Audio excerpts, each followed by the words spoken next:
आता आपण हे सांगायला हवं की जे एक्झिट पोल आता ज्या राज्यांचे आपल्यापर्यंत आलेले आहेत त्या राज्यांचे एक्झिट पोल हे सांगतायत की पुन्हा एकदा या दक्षिणेतल्या राज्यांमध्ये जिथं भाजप आजवर फारशी यशस्वी होताना दिसली नाही त्या राज्यांमध्ये पंतप्रधान नरेंद्र मोदी यांच्या नावाची जादू काहीशी चाललेली दिसते। विशेषतः संपूर्ण देशाचं लक्ष ज्या कर्नाटक राज्याकडे होतं, भाजप जिथून सत्तेतून बाहेर पडलेलं होतं, रेवण्णासारखा जो मुद्दा तिथं होता, दुष्काळाचा मुद्दा होता आणि इतकंच सगळं असताना सुद्धा जिथं भाजपला सर्वात मोठा फटका बसू शकते असं सांगितलं जात आहे, तर आता स्वाभाविकपणे महाराष्ट्राच्या या रणसंग्रामामध्ये कोण बाजी मारणार आहे, ठाकरे पवारांचं नेमकं काय होणार आहे, त्यांना सहानुभूती होती ती मतात परावर्तित झालेली आहे का? महाराष्ट्रातली लढाई देशातली सगळ्यात घनघोर लढाई होती आणि ही लोकसभेची लढाई, आज त्या लढाईचा एक्झिट पोल महाराष्ट्राच्या समोर येत आहे। मला माहिती आहे गल्लो गल्ली अगदी चौकात चौकात माणूस भेटल्यानंतर पहिला प्रश्न एकमेकांना विचारतोय तुमच्याकडे काय, कोण येणार आहे निवडून, आणि आज तीच उत्सुकता शिगेला पोहोचलेली आहे। ठाकरेंचं हिंदुत्व, ठाकरेंची शिवसेना, शिंदेंची शिवसेना, खरी राष्ट्रवादी, खोटी राष्ट्रवादी, सगळे आरोप प्रत्यारोप झाले। भाजपचं काय होणार आहे या सगळ्या मुद्द्यावरती पवार विरुद्ध पवार, ठाकरे विरुद्ध शिंदे, ही सगळी राजकीय लढाई आज या महाराष्ट्रात पाहायला मिळालेली होती। अनेक दिग्गजांच्या प्रतिष्ठा पणाला लागलेली होती। या सगळ्यामध्ये मोदींची जादू महाराष्ट्रात चालणार की ठाकरे पवार मोदींचा रथ रोखणार, या प्रश्नाचं उत्तर पुढच्या काही मिनिटात मिळणार आहे। वंचित आघाडीचा फॅक्टर महाराष्ट्रात चालला का, जरांगे पाटील फॅक्टरचा परिणाम महाराष्ट्रात किती दिसला, अशा अनेक प्रश्नांची उत्तरं आजच्या या एक्झिट पोल मधून आपल्याला पाहायला मिळणार आहेत। हिंदू मतांचं ध्रुवीकरण करण्यात भाजप यशस्वी झाली का, मुस्लिम मतांमुळे ठाकरेंचं पुनरुज्जीवन होणार आहे का, भाजपच्या 400 पारच्या नाऱ्यात, भाजपच्या या नाऱ्यामध्ये यशामध्ये महाराष्ट्राचं योगदान किती असणार आहे? खरंच 2014 ला 2019 ला जी मोदी लाट दिसली ती लाट 2024 ला आहे की गायब झाली आहे? मोदी सत्तेत पुन्हा येणार आहेत की सत्तेतून जाणार आहेत? राहुल गांधींना पर्याय म्हणून देशाने स्वीकारलं का? अशा कितीतरी प्रश्नांची उत्तरं आपल्याला मिळणार आहेत। महाराष्ट्राचा एक्झिट पोल पुढच्या काही मिनिटांमध्ये आम्ही तुमच्यापर्यंत घेऊन येतोय। जेवढी उत्सुकता तुमची शिगेला पोहोचली आहे तेवढीच उत्सुकता आमची सुद्धा शिगेला पोहोचलेली आहे। आकडे पुढच्या काही मिनिटात आपल्यापर्यंत येणार आहेत आणि हे आकडे घेऊन आम्ही तुमच्यापर्यंत येणार आहोत। केवळ महाराष्ट्रातल्या जनतेला नाही विशाल, देशातल्या प्रत्येकाला आज उत्सुकता आहे महाराष्ट्रात नेमकं काय होणार आहे। जी पॉलिटिकल खिचडी, सगळी राजकीय खिचडी महाराष्ट्रामध्ये झाली, या राजकीय खिचडीतून कुणाला किती प्रसाद मिळणार आहे हा सवाल आहे। 6 पक्ष झाले, 6 पक्षांच्या मध्ये झालेली ही लढाई आणि या लढाईमध्ये बाजी कोण मारताय? ठाकरे आणि पवार हे मोदींचा रथ या महाराष्ट्रात रोखणार आहेत का हा सवाल आहे।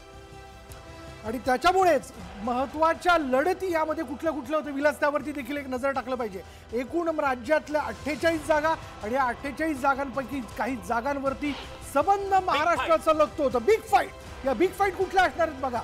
महायुती 40 पार जाणार का असं विचारत असताना या बिग फाईट ज्या आहेत त्या आपण जाणून घेतलं पाहिजे। राष्ट्रवादी काँग्रेसचा बालेकिल्ला असलेल्या बारामतीमध्ये सुप्रिया सुळे विरुद्ध सुनेत्रा पवार, लढाई या दोघींमध्ये झाली असली तरी प्रतिष्ठा लागली आहे।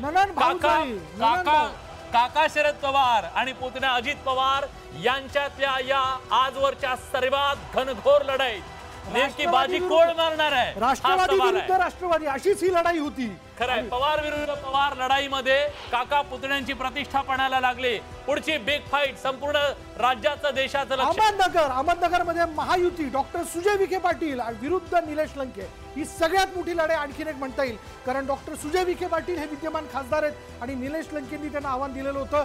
शरदचंद्र पवार गटाकडून निलेश लंके यांनी देखील आपला संबंध हा लोकसभा मतदारसंघ पिंजून काढलेला होता। वेगवेगळ्या मुद्द्यांना घेऊन सुजय विखे पाटलांच्या विरोधात ते बोलत होते।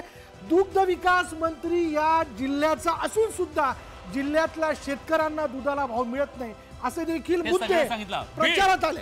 बीड मधली लढाई तर यावर्षीची महाराष्ट्रातली सगळ्यात घनघोर लढाई, पूर्णपणे जातीवर ही लढाई लढली गेली आणि पंकजा मुंडे यांचं राजकीय अस्तित्व पणाला लागलेली ही लढाई, बजरंग सोनवणे यांच्या रूपाने त्यांना कडवं आव्हान मिळालेलं आहे। मराठा विरुद्ध ओबीसी लढाईचं एक सगळ्यात मोठं रणांगण बीट ठरलेलं होतं आणि या रणांगणात नेमकी बाजी कोण मारणार आहे? पंकजा मुंडे दिल्लीत जाणार आहेत की जरांगे फॅक्टरमुळे पंकजा मुंडे यांना पराभवाला सामोरं जावं लागणार आहे? या सगळ्याचा एक्झिट पोल आज आम्ही तुम्हाला दाखवणार आहोत आणि महाराष्ट्राच्या दृष्टीनं बीड मधली ही लढाई अतिशय महत्वाची. बीडच्या लढाईनंतर पुढची लढाई विशाल, पुढची लढाई आपण जाणून घेऊयात. बघा पुढची लढाई जी आहे ती अर्थातच माढा मतदारसंघ आपण जर पाहिलं तर भाजपकडनं रणजित सिंह नाईक निंबाळकर आणि खरं तर शड्डू ठोकून या ठिकाणी वेळेवर राष्ट्रवादी शरदचंद्र पवार गटात गेलेले धैर्यशील मोहिते पाटील या दोघांमधली ही लढाई आहे. आणि इथं जर आपण बघायला गेलं तर ही लढाई एकतर्फी होती की काय असं म्हटलं जातंय, पण पाहूयात माढ्यातल्या जनतेने या मतदारसंघात नेमका कोणाच्या बाजूने कौल दिलेला आहे. विशाल फक्त एक वाक्य सांगतो, माढातली लढाई जरी मोहिते आणि त्यांच्यामध्ये असली तरी खऱ्या अर्थानं ही लढाई फडणवीस आणि शरद पवार यांच्यामधली असणार आहे. नवनीत राणा महायुतीच्या बळवंत वानखेडेंचं आव्हान अमरावतीमध्ये, दिनेश बुप तिसरा अँगल, बच्चू कडूंनी खरं तर त्यांची टेस्ट कडू करण्याचा प्रयत्न केला आहे. दिनेश बुप कोणाची मतं खाणार, कोणाची मतं तो घेतोय हे सगळ्यात महत्वाची बाब आहे. आणि तसं बघायला गेलं तर बळवंत वानखेडे हे दर्यापूरचे हे विद्यमान आमदार आहेत आणि त्यांनी देखील त्यांच्या बाजूने जोरदार या ठिकाणी प्रचार केलेला होता. राहुल गांधी मैदानात उतरले त्यांच्यासाठी. नवनीत राणांकरता श्री हे तळ ठोकून होते आणि त्यांनी ग्राउंड मॅनेजमेंट केलं रवी राणाने. नक्कीच. आणि रवी राणा यांनी जे सगळे शत्रू त्यांना होते त्या सगळ्या राजकीय शत्रूंनी त्यांना घेरण्याचा प्रयत्न केलाय आणि यावेळेस कुठल्याही परिस्थितीत त्यांना पाडायचं अशा प्रकारचा निर्धार केला होता. पण हा निर्धार मतपेटी जनतेनं केला का जाणून घेणं गरजेचं आहे. बघूया एक्झिट पोल काय सांगतोय. पुढली फाईट जर आपण पाहिली तर सांगली या ठिकाणी पाटील कोण, सांगलीचा पाटील एकमेकांच्या समोर. काका मला वाचवा असंच देखील म्हणावं लागेल. संजय काका पाटील विरुद्ध चंद्रहार पाटील विरुद्ध विशाल पाटील. आणि ही एकमेव अशी जागा आहे कदाचित इथं अपक्षाला सुद्धा संधी आहे. खरं तर अपक्ष म्हणूनच काँग्रेसच होती ती आहेच. 2019 मध्ये जर आपल्याला सगळ्यांना आठवत असेल तर गोपीचंद पडळकर इथून वंचितच्या बाजूने उभे होते, त्यांना 3 लाखांच्या वरती मतं पडलेली होती. ते जर उभे नसते तर विशाल पाटील गेल्या वेळी निवडून आले असते. तुमच्या नाशिक चालय, नाशिक मध्ये बाजी कोण मारणार? शांतिगिरी महाराज कुणाची शांतीभंग करणार हा सवाल आहे. हेमंत गोडसेंना आव्हान दिलं गेलं तिथं वाजेंच्या रूपानं आणि एक प्रकारे शांतिगिरी महाराज तिथं उतरले, त्यामुळे हिंदुत्ववादी मतांची फाटाफोड. त्याचा फायदा कुणाला सवाल आहे. नाशिकचा भाऊ कोणाच्या बाजूने जातो हे सगळ्यात महत्वाचं आहे. नाशिकचे आशिक कोणाला कौल देत आहेत हे खरं तर आपल्याला निवडणुकीतनं कळू शकेल. हेमंत गोडसे 2 टर्म खासदार राहिले, राजाभाऊ वाजे आमदार देखील राहिलेले आहेत आणि त्यांनी देखील यंदा जोरदार तसं बघायला गेलं शेवटपर्यंत तिकिटासाठी लढले. 15 ते 20 दिवस मिळालेत फक्त हेमंत गोडसेंना प्रचारासाठी आणि शांतिगिरी महाराजांनी तर शेवटपर्यंत माघार घेतली नाही. त्यामुळे बाबाजींची जय बाबाजींची मतं वेगळी जाणार आहे. नेता आणि अभिनेता शिवाजीराव आढळराव पाटील आणि अमोल कोल्हे यांच्यात शिरूर लोकसभा निवडणुकीमध्ये बिग फाईट, राज्याचं लक्ष लागलेली ही बिग फाईट.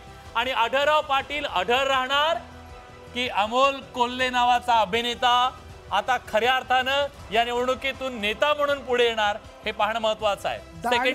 दांडगा जनसंपर्क असलेला उमेदवार विरुद्ध संसद रत्न खासदार अशी लढाई होती आणि तसं बघायला गेलं सहानुभूती त्यांना तारू शकते का, संसदेत पोहोचू शकते का पाहावं लागेल. इतकंच होतं की शेवटपर्यंत अमोल कोल्हेंच्या बाबतीत म्हटलं गेलं की ते शेवटच्या गावापर्यंत पोहोचलेले नाहीयेत जेवढे शिवाजीराव आढळराव पाटील पोहोचलेले होते. पण सहानुभूतीची लाट जी आहे पवारांच्या संदर्भातली, पुण्यात रवींद्र धंगेकर, मुरलीधर मोहोळ आणि वसंत मोरे यांच्यामध्ये वंचितच्या माध्यमातून ही लढाई तिरंगी लढत करण्याचा प्रयत्न झाला, पण झाली का नाही एक्झिट पोल मध्ये. सगळेच कसलेले पेहलवान आहेत आणि या 3 पेहलवानांपैकी कोण कोणाला आसमान दाखवतंय हे खरं तर आपल्याला लवकरच कळणार आहे.